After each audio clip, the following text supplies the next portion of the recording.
Balita ko, nag-drive ka kahapon ah. Nalaman ni Bok. Lagot ka. Dominic Roque, Camille Prats. Dami Angelica. Ito yung sabi, James Deakin. So usually, yung pang-apat na linya, so yun yung 2020 na vision. So ngayon, ang nababasa ko na, Boy, mag-water ka muna. Mukhang kinakabahan ka na. Bawal pa ako magmotor. makikita nyo dito guys, nakahiga tayo, no? Pero sobrang bilis lang na itong gagawin na to. Parang meron lang nilagay na parang plastic film sa mata natin, tapos parang vacuumin ng konti. Tapos pagka-laser nun,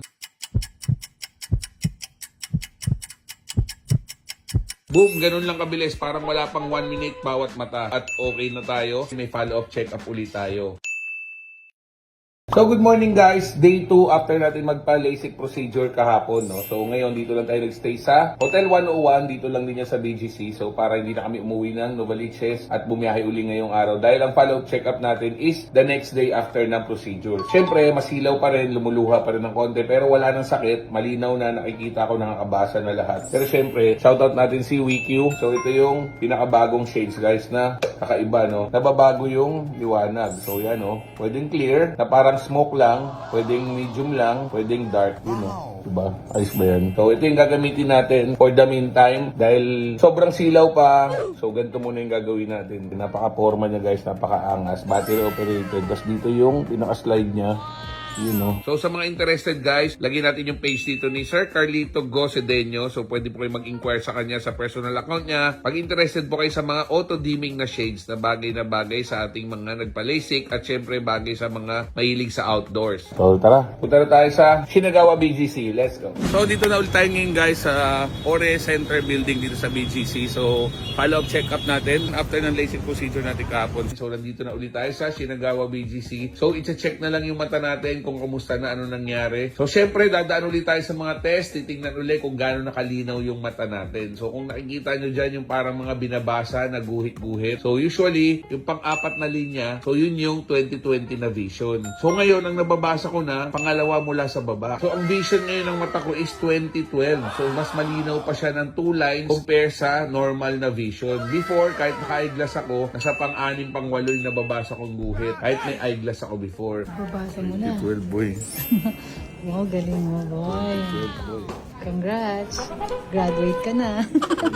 Uy, parehas tayo nag-grado ah. Ang galing ah, 2012. Kamusta sir yung vision mo? Okay na mo. Balita ko, nag-drive ka kahapon ah. Nalaman ni Bok. Lagot ka. Ganun ang vision nyo. Your vision is 2012.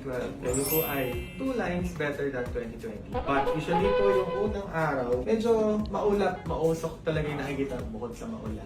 So medyo maulap, mausok yung makikita. Normal lang. Kasi mag-clear pa to. Masakit kahapon. Ano lang. Hindi. Parang may buhangin. Uwing. Oo, mag-clear pa yan. Mag-clear pa to. Oo, mag-clear. The more you use it outdoor, better. Simulan, merong ganito, may mga konting pamumula. Unti-unti rin sir mawala na kahapon, mapuwing, maluha, para kang yung naghiwa ng sibuyas. Usually yun yung aking version. Ngayon naman, Hindi pa makapag-iwa ng sibuyas to. Hindi pa nahihiwa. Hindi pa ako napag-iwa. Ngayon naman ang pakiramdam, parang may contact lens na pakiramdam, parang may nakaharang. So yung 3 gamot mo, kagabi, kada 3 oras yung patak. Gagawin mo na siyang every 4, starting now. Every 4 hours. Every 4 hours, only when awake, matulog na po kayo na. So pag tulog di na kailangan mo po yan. Tuloy-tuloy na yung tulog nyo, pagkagising nyo the next day, 4 hours po ulit.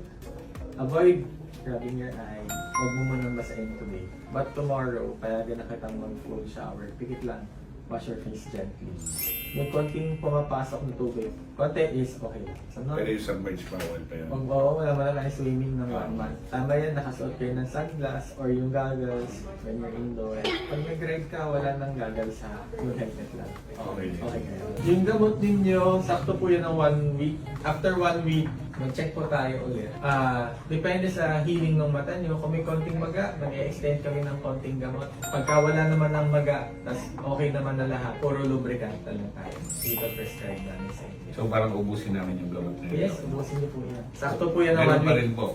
Fourth, oo. 5 minutes interval. Yes. Ang madaling tandaan 4 times a day. Umaga, tanghali, hapon, at gabi. Ganun na lang yung pagpapalala. Thank you, Doc.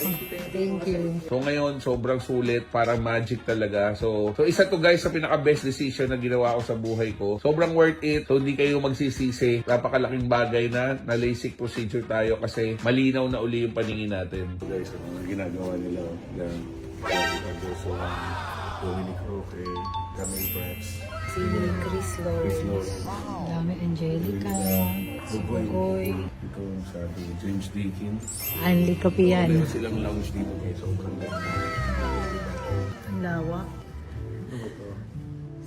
Ayan yung sa akin yata. Yan yung sa'yo. So ito yung pagkain natin guys. Nag-order ka ng vegetarian, tapos sa akin mo lahat binigay. Yung gulay. Ito lang nabulto. Anong klase yun? Tofu na patty. Hindi siya beef pero parang beef patty. O yan lang hinabol mo. Dapat kinain mo rin to para healthy. Ito ayaw mo. Gulay din pala sa'yo. Ito ano to? Ano yan yung mashed potato? Sarap no? So sa mga interested magpa-screening guys, so ang bayad ng screening sa Shinagawa is around 3,500. Pero syempre pag ginamit nyo yung Shinagawa Jetlaw na promo code natin, so libre na kayo ng screening. So nasa sa inyo na kung tutuloy kayo sa LASIK procedure or hindi. So kung gusto nyo naman na i-refer ko kayo guys, message nyo ko, pwede ko kayo i-refer para meron kayong makuhang mga 50 to 60% discount. So Jetlaw Rider po ito, ride safe and God bless.